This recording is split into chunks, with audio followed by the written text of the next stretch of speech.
Alors, vous avez remarqué que lorsqu'on fixe des heures, on va généralement de 15 minutes en 15 minutes. Si c'est pas 15h30, c'est 15h45. On ne va pas dire vous revenez à 15h40 ou 42. Donc, ce qui est intéressant, c'est le 15.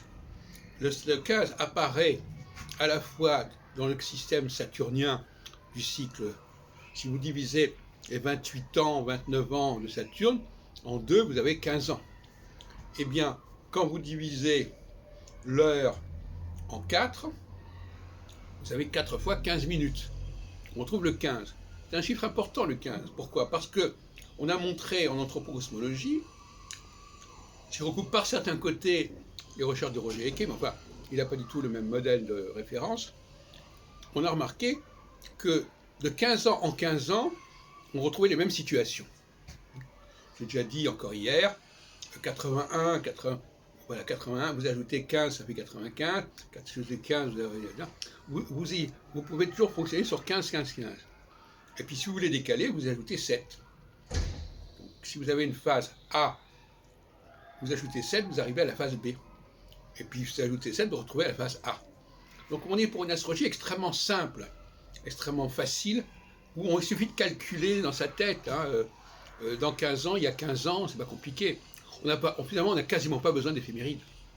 Il suffit d'avoir un point de repère un jour ou l'autre, en sachant que Saturne était à tel endroit, telle année, et qu'on était en phase équinoxiale ou en phase solsticiale, et après, vous pouvez tout dérouler comme vous voulez, 15 ans avant, 15 ans après, 7 ans avant, 7 ans après. C'est extrêmement simple à utiliser. On n'a pas besoin d'informatique, on n'a pas besoin de calculettes pour cela.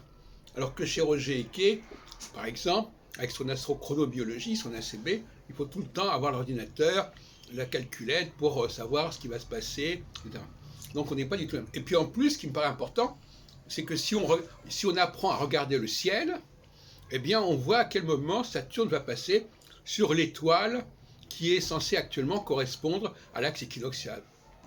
C'est une convention, on dit, tiens, à ce moment-là, actuellement, c'est cette étoile-là qui monte au moment du point vernal, au moment de l'équinoxe de printemps, ce qu'on appelle l'étoile équinoxiale. Et cette étoile équinoxiale, évidemment, elle n'est jamais la même, il y a un glissement, il faut donc savoir à tout moment, enfin à tout moment c'est une façon de parler, il faut savoir à quel moment on est à quelle et quelle étoile, et à quel moment Saturne va se rapprocher de cette étoile, ou va être en carré avec cette étoile, ou bien on peut aussi déterminer 4 étoiles, 2 pour l'axe équinoxial, 2 pour l'axe solsticial, c'est à peu près la même chose finalement. Et d'ailleurs ça a dû correspondre à une certaine époque aux 4 étoiles fixes royales, Aldébaran, Antares, Fomalhaut et Régulus. Donc ça c'est le 15, et vous voyez bien que nous avons cette tendance constamment à fonctionner de 15 en 15, de 15 en 15, aussi bien au niveau des années qu'au niveau des heures, des minutes de la journée.